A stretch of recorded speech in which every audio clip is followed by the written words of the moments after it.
জীৱন সকলোতকৈ ইউনিক আৰু ইমান সুন্দৰ কেনেকৈ?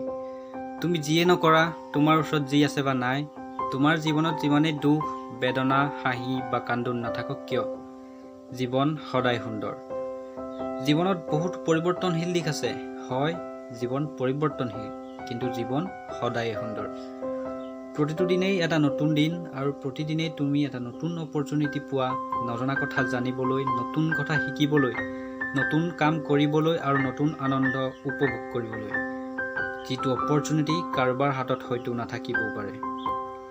এই জীৱন তোমাক দিয়া হৈছে এটা বিশেষ কাৰণত, এই জীৱন তোমাক দিয়া হৈছে এটা বিশেষ উদ্দেশ্যত, কিন্তু সেই উদ্দেশ্যক সফল কৰিবলৈ তোমাৰ হাতত বেছি সময় নাই। তুমি সদায় আগুৱাই গৈ আছা মৃত্যুৰ অভিমুখে। আমি সকলোৱে আগুৱাই গৈ আছোঁ মৃত্যুৰ অভিমুখে। মনত ৰাখিবা, এই জীৱন খন্তেকীয়া, কিন্তু এই খন্তেকীয়া জীৱনত তুমি সেই সকলো কাম কৰিব লাগিব যিবোৰ কাম তুমি কৰি ভাল পোৱা। এই জীৱনত এই সকলো সুখ তুমি পাব লাগিব, কেৱল এইটো জীৱনতেই সেই সকলো আনন্দ তুমি পাব লাগিব, কাৰণ জীৱন মাথো এটাই।